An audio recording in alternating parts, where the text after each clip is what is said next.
Hi, I'm Mike, and this is your tech tip of the day. Having the right tool for the job is very important, and when it comes to new technology, there are new tools that are being developed with the new technology.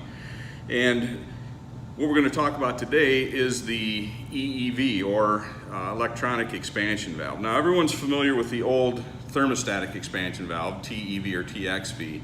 And the way they work is they modulate the refrigerant flow through a bellows and basically a bulb that has refrigerant in it. So when the refrigerant heats up, it puts pressure on the bellows and it meters the refrigerant. But it is almost always in a at least slightly open position. Now with an EEV, a little bit different technology, we have it's actually a stepping motor. It's a stator and a rotor. So what happens is we send a signal through a board to this stator, and it rotates the needle valve in there, and that's how it meters. Not a big deal. I mean, basically the same theory. The problem is that in EEV, when you do not have a call for cooling or for the compressor, it goes closed every time.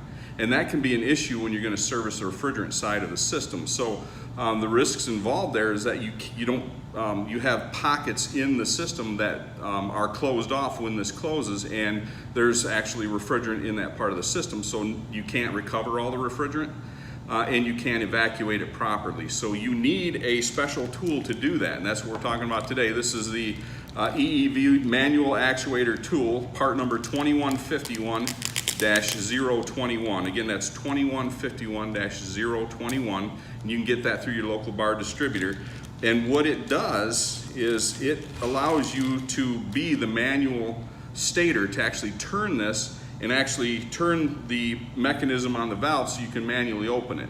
And we're going to take a look at how the mechanism works right here. Okay, so here's the mechanism in an EEV. You can see there's really not much to it. There's a needle valve down here, and then there's a rotor here. And what the EEV tool allows you to do is to slip it right on there, and there's magnets inside this that correspond to the magnets in the rotor.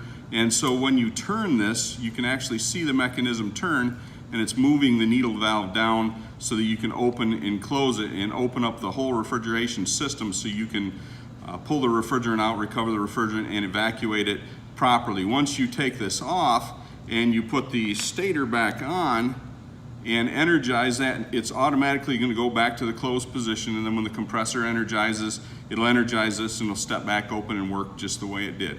Now, we do have a document out there that kind of explains troubleshooting, how this works, the EEV, and it's a part number 7960-828 revision C, and you can go to our website and get that, and that'll explain a little bit more and in more detail than what we have time to do, and that's your tech tip of the day.